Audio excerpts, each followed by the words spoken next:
Hello, friends, and welcome back to my channel. My name is Brandy. I'm the owner of Boundless Treasures Boutique. And today, well, I'm going to be showing you how to make this Santa cup with a whipped cream topper. I know. Don't come for me. It's hot outside. But when your nephew says, Auntie B, I want a Santa cup and a Chucky cup, guess what you do? You make them both cups. So, little teaser, next week I'm bringing Halloween to you. Um, so, with that, you guys, I had so much fun making this. The removable top is the star of this show. Um, and I just really hope that you guys enjoy what I got to create for my nephew. So, please don't forget to like and subscribe. And with that, let's jump right in. So, as normal, we are going to make sure that we are starting with a sanded and prepped tumbler. You guys know I love using my hand sander, but it is not necessary. You guys can use a sanding block or a piece of sandpaper. I would recommend anywhere between 80 and 120 grit. That way you guys are creating a good scuffed up surface for your spray paint or base to adhere to. You can also use final sand, which is also a wonderful alternative. From there, we are going in with our Rust-Oleum 2-Time Apple Red. What better color for a Santa cup than this in the middle of summer? And then we're just going to spray paint. Please forgive me. I am so out of frame. I wasn't paying attention while I was recording. The hardships of a YouTuber. But you're going to want to make sure that you get really good, nice, even coverage here. So drips, you don't want those bad boys. So what I would tell you is pause, go back if you need to, and do a second coat because this is part of the design. Now, here's for the fun part. We are going to create our topper. So I have just a reusable, oh heck, what are they called? I don't know, funnel for that you do icing with. I picked one of the tops. To go in, I liked the one that had the pokey bits. I'm sure that is not the official name for it, but that's what we're going to call it. And then I used Fast and Final lightweight spackling. You guys, this stuff worked beautifully. And then we simply put it into our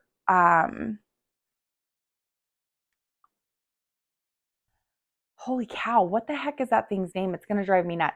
Oh, if you guys know, drop it in the comments, but we're going to put it in the icing bag thing. And that's what we're just going to call it so that I don't drive myself nuts the rest of this tutorial. From there, you'll see here, I have one of my car coasters. This is why it's important to not waste epoxy. This was a perfect guide to making this topper.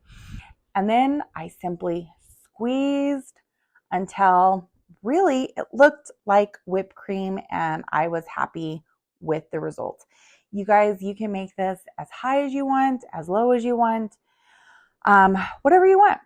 But it was so much fun. And then once I got to the point where I was happy with my whipped cream topping, I squeezed the rest of it back into the container, made sure it was sealed up really good. And after that, we got to put on sprinkles. So I got these little clay sprinkles from Amazon. I'm sure you can get them just about anywhere. But Amazon was where I found them and that could get them to me the quickest because, well, my nephew wanted his Santa cups. So I have these little candy canes. I found these little chocolate candies. And then from my sprinkle pack that I got on Amazon a while back, I picked out some green, red, and white little sprinkles.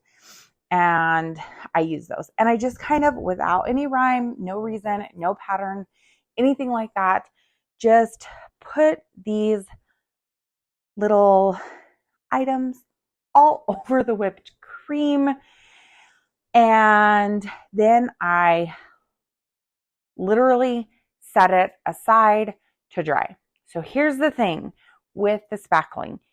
You guys are going to need to give it a good amount of time to dry. I'm going to tell you why. I went in and I epoxied this way too soon. I think I waited a little over 24 hours.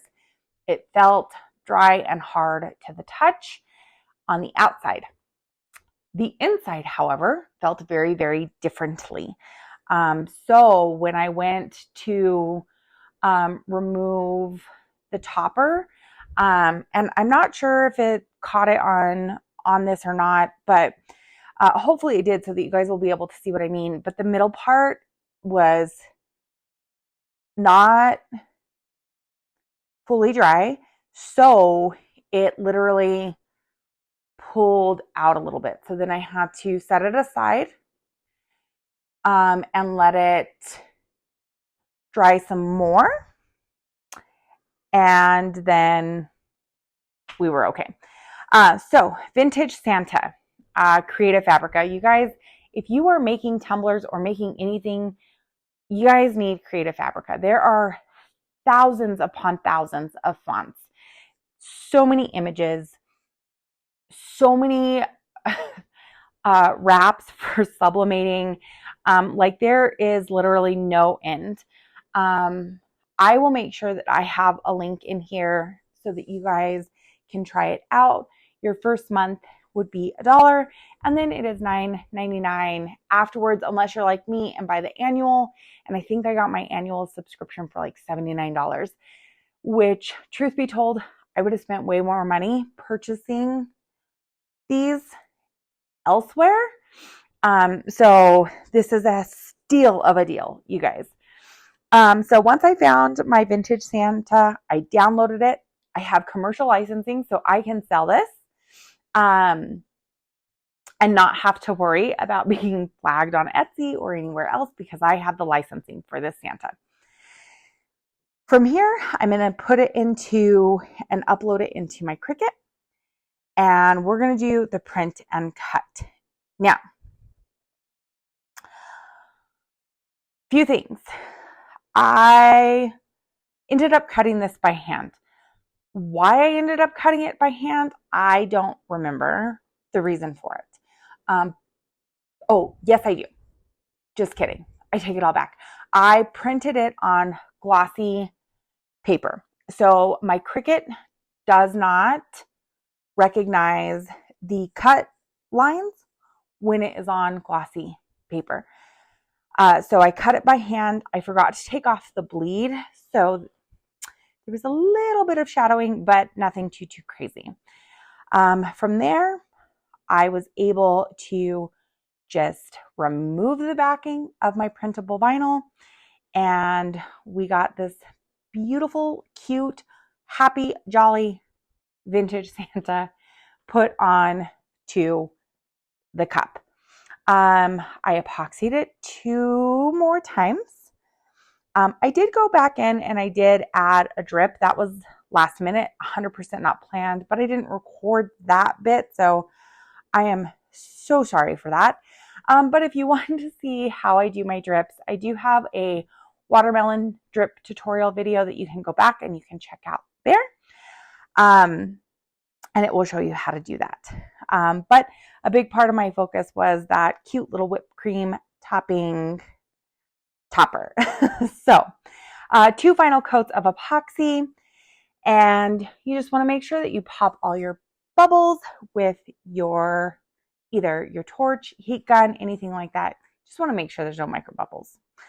So here's what I was talking about. I went into epoxy.